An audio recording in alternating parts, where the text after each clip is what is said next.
Welcome back to Open Line. We have a good panel up here tonight. We're talking about homelessness, specifically what can we do for the homeless during this time of year. But the conversation is really about homelessness year-round and what can we as a city do. We have people up here who are committed to helping the homeless, and it's good to hear from each of them. We have Renee Hester with Room in the Inn, Rachel Hester with Room in the Inn. I'll answer anything. Sorry. That's fine. Renee That's fine. Pratt, Executive Director of Metro Social Services, and Judith Tackett with the Metropolitan Homelessness Commission. So a good group up here. And let's go to Lucy on line 2. Hello, Lucy. Hey, y'all. You don't have a good group. You have a great group. I've really just did a bunch of amens the past 10 or so minutes of this discussion. When you talk about these people that you don't know, that you see every day passing through different parts of town, and some of them year after year, and you watch them age so rapidly. There was a guy that, and you talked to Renee about they're in the foxhole together. You see on the news where somebody's dived somebody or beat somebody in a camp. It's not all that way.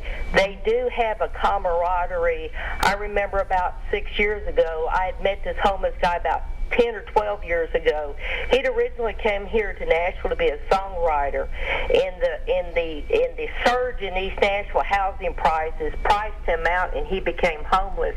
Well, he came down with pancreatic cancer, and his campmate, I ran into him at a McDonald's, and he just looked very pale and just rattled, and I asked him if he was okay, and he told me how he had to watch that guy die and profusely bleed and suffer before he could walk out of the camp to go get the cops and emergency services to get down there and get him. And he literally died practically in his arms. And they were always arguing and everything, but they had a camaraderie. And the young lady that was pushed over in the river and drowned by the guys from out of town, you know, playing a joke, I knew her when she used to beg for money. I hate saying beg for money down on West End at the Mrs. Winters down there years ago. But, you know, what I want to know is I've made lists before in the past and made copies and cut them up to hand these to people. I can't keep up with the services.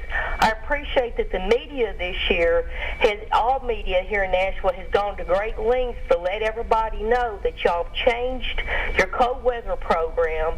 And like Ms. Hester just said, a lot of them talk about they're worried about catching an infection or something. You talked about the sanitized blankets, but a lot of them talk about how they have to go all the way downtown on a bus and then go all the way back out to the edges. I see a lot of people out on the edges of the county, north, south, east, and west. Right. And what I want, and I don't know if you can partner with a contributor and do this, but I made up little cards because I asked them, and I'll try to tell them, you know, it's going to be really cold tonight. The weatherman says this.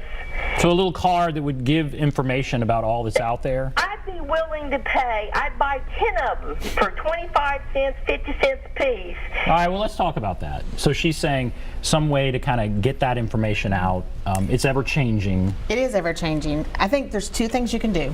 Quick and easy things. One is coldweather.com, so you can be informed. I think we're all responsible for our neighbors. It's coldweathernashville.com. Oh, coldweathernashville.com. Go to that, because we are responsible for our neighbors. But we have, our police, I think, are unique to our country. And anytime it is 28 degrees or below, you can call the police department, and they will help they will check on the person that you're worried about. They will help transport them to shelter, and they know that you cannot make homelessness a crime.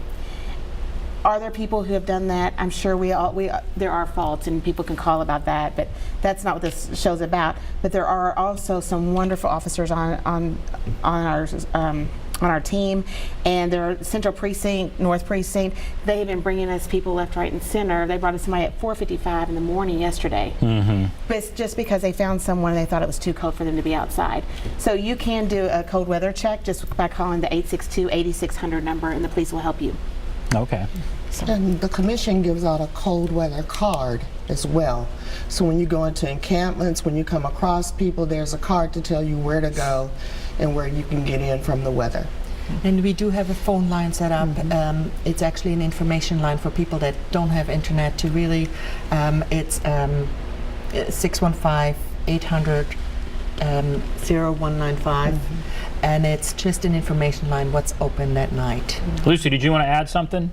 Yeah, that's what I'm trying to tell you. I've called the police before and stuff like that. I've made up cards.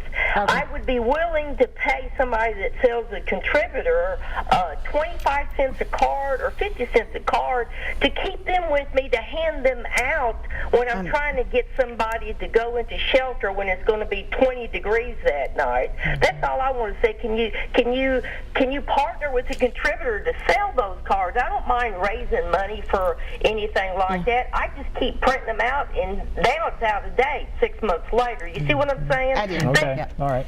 I think that's a great recommendation. At the end of this winter season, that's one of the things we're going to be doing, is making recommendations to how do we move forward for next year. We have to continuously change because the population we serve changes, and this is great information. Enoch Fuzz here on Facebook, kind of putting into one statement here what he was saying earlier. For lawmakers, I say, tell me your values, but show me your budget. The nonprofit organizations invest, what, $10 million in donations and volunteers. The problem costs $50 million to repair. Only the public budget can afford to pay for the necessary steps to create a just society.